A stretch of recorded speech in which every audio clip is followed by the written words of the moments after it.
Walk into any animal shelter, and you'll see them. Eyes full of confusion, fear, and hope, silently begging for a second chance. They weren't born unwanted, they were made unwanted by people who saw them as profit, not lives. This is the story of the unseen victims of illegal animal breeding, and how it's hurting not just them, but our shelters, our communities, and our conscience. Illegal breeding is leading to overcrowding, abandonment, and suffering.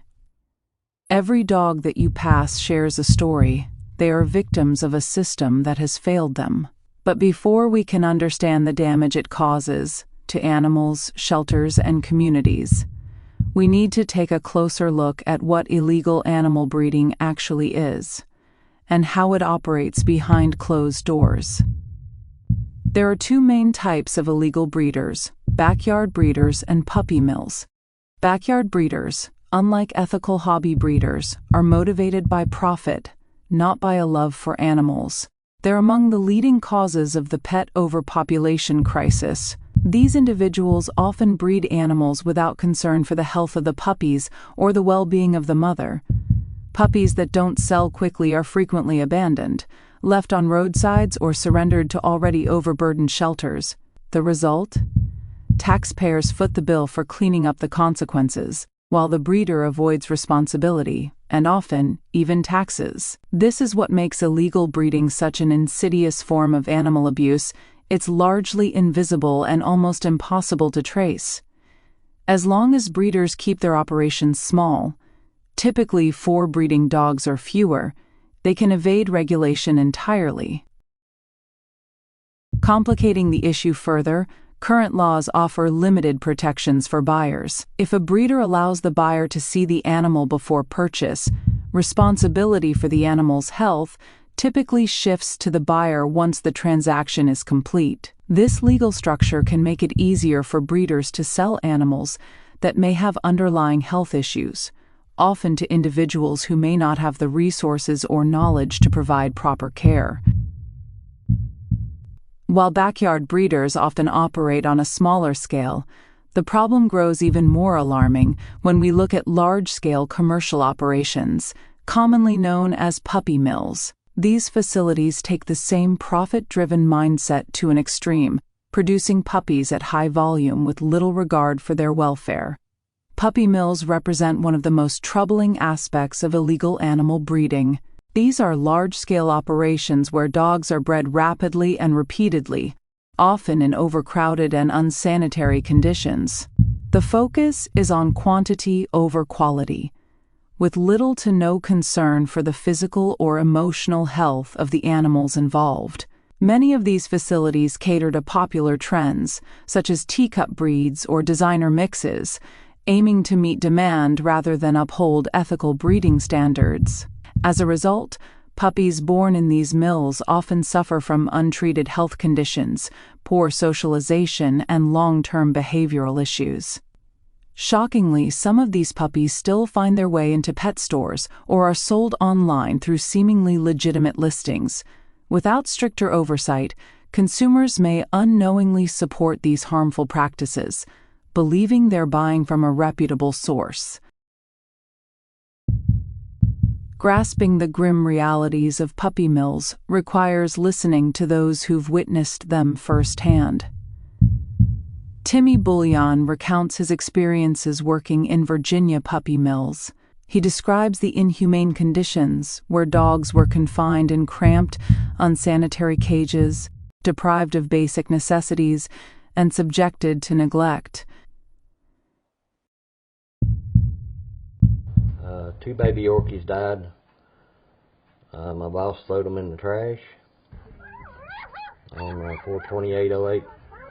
My boss shot a Westie and he buried it. He beat a Yorkie to death on a tree. The tree no longer exists. He cut it down to get rid of the evidence. And he killed 9 more puppies that had ringworm on 6/1/08. One wasn't no good to him anymore, or sickly. He could either shoot it or knock it in the head.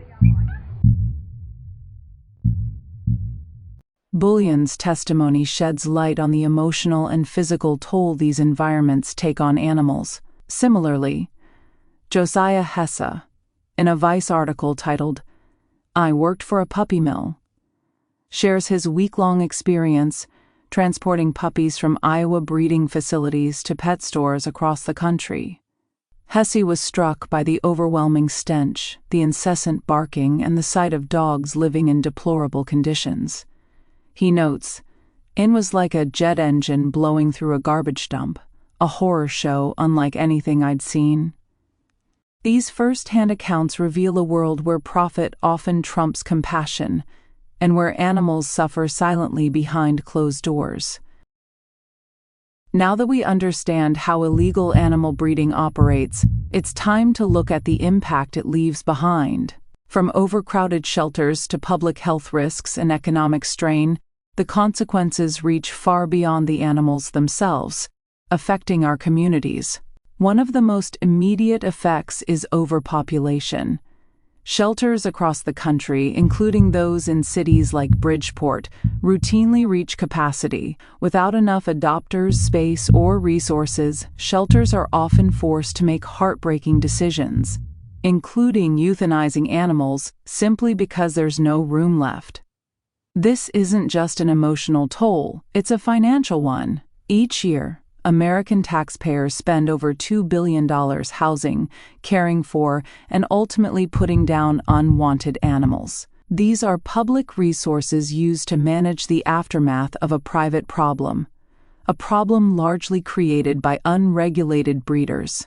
And while these breeders generate income from the sale of animals, many operate entirely under the radar, avoiding not just animal welfare laws but also paying taxes on their profits. Meanwhile, animals that never make it into shelters often become strays, leading to public health concerns, safety issues, and further strain on local animal control services. What begins with one unregulated litter often ends with overcrowded kennels, struggling shelters, and communities left to deal with the consequences.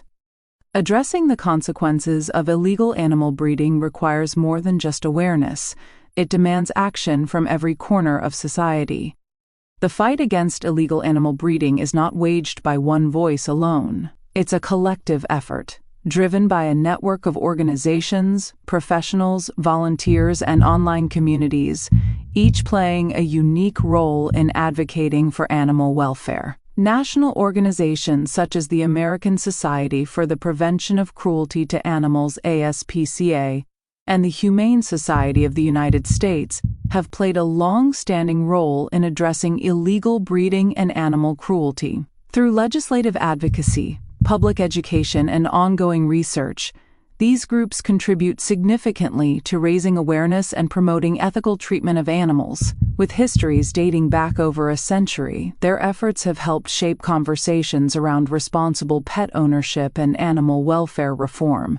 But the movement extends well beyond national groups. Local shelters, such as the Bridgeport Animal Shelter, serve as first responders to the crisis. Every day, staff and volunteers work tirelessly to provide care, rehabilitation, and hope to animals in need. Through programs like foster fairs, community volunteer events, and social media outreach, shelters not only rescue animals, they connect people to solutions. Online communities such as Facebook, Twitter, and Reddit have created digital spaces where rescuers, adopters, and advocates can share stories, post adoptable animals, and educate the public. These platforms are powerful tools for connection and change, but they also face challenges like misinformation, scams, and the logistical hurdles of out-of-state adoptions, which is why it's important to always research before donating or adopting. Look for verified rescue organizations, ask questions, and if possible, work directly with shelters or certified networks. In the world of online rescue, compassion is essential, but so is caution. Finally, while the public plays a crucial role in supporting ethical rescue efforts, much of the long-term care and prevention work happens behind the scenes. Veterinarians, vet technicians, and animal health researchers are central to that effort, ensuring animals receive proper treatment, guiding responsible breeding practices, and educating the public, all while navigating limited resources and complex ethical decisions. In Connecticut, breeders are subject to a patchwork of local and state regulations, but those who wish to avoid them often can. The legal framework has gaps, and many breeders have learned how to operate just beneath the threshold of enforcement. For example, state law requires a kennel license only if someone owns more than 5 dogs intended for sale or produces more than 2 litters a year. To avoid triggering that requirement, breeders simply limit the visible scale of their operation, keeping just a few breeding dogs and rotating litters to appear casual or hobby-based. On paper, they may present their breeding as personal or incidental. In practice, it's a business, but one conducted without registration, inspection, or oversight. And because enforcement is complaint-driven and inspections are limited, many of these operations remain hidden in plain sight. Awareness is the first step toward change. The question now becomes, what can we do? The truth is, this issue won't go away on its own. It's fueled by silence, convenience, and profit. But each of us has the power to disrupt that cycle. You can start by being a responsible adopter. Choose shelters and certified rescue organizations. Avoid online listings that seem too good to be true, because they often are. If you see signs of illegal or unethical breeding in your community, speak up. Contact local animal control, your town's health department, or advocacy groups who can investigate. And finally, support legislation that protects animals and holds breeders accountable.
Every conversation helps bring these hidden practices into the light. Animals can't speak for themselves, but we can, and it starts with caring enough to act.